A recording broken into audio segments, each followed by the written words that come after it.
The little engines were busy clearing their railroad of leaves and broken branches. Peter, Sam, and Rusty often worked together.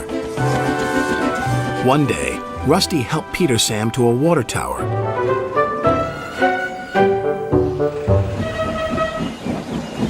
Peter Sam felt much better after his long drink, but the freight cars were bored. Let's break away. Their loads were heavy and the couplings old. One snapped.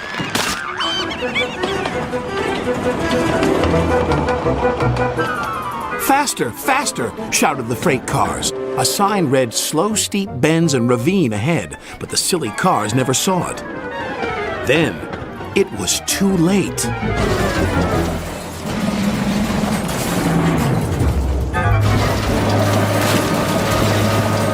Peter Sam arrived at the scene of the disaster. His driver sighed. This was our fault. We didn't secure them properly. We'll have to get help to pull them out. Sir Topham Hatt will be very annoyed. And he was. You will work in the yards until I can trust you again.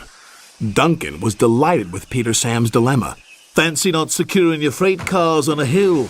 They'll come back to spook you and your special funnel. Woo!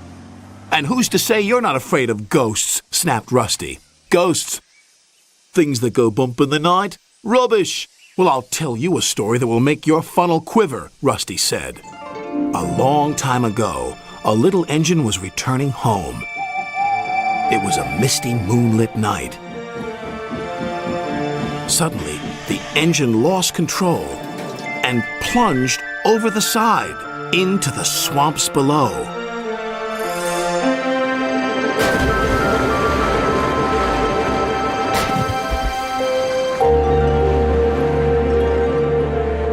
He was never found again. But many a workman will tell you that when the moon is full, they have seen the little engine trying to get home.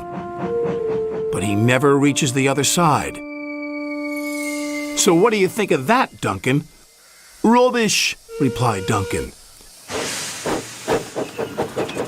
Never mind him, Peter Sam. He'd be frightened if he really saw a ghost. This gave Peter Sam's driver an idea. Let's play a trick on Duncan.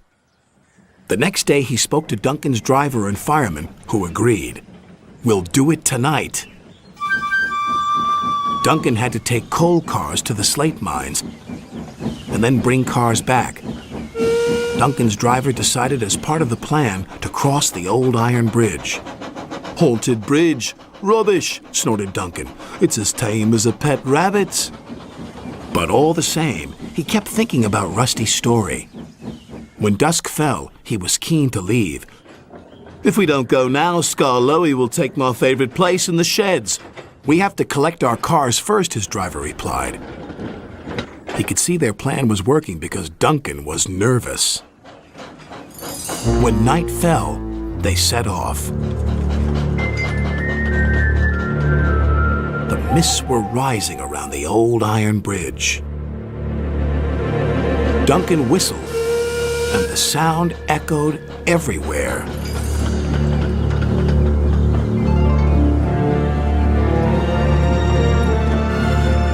Then, ahead, he saw flickering lights. His driver knew they were only insects that shine brightly at night, but to Duncan they looked like an engine. Next, his driver secretly threw a rock from the cab into the ravine below. It's the ghost! Take me back! Take me back, please! When Duncan reached the safety of his shed, he closed his eyes tightly. Spooked, are you, Duncan? Laughed his driver. No, I'm asleep. And Duncan refused to open his eyes. He did, though, when he thought his driver wasn't looking, just to make sure that he was still there.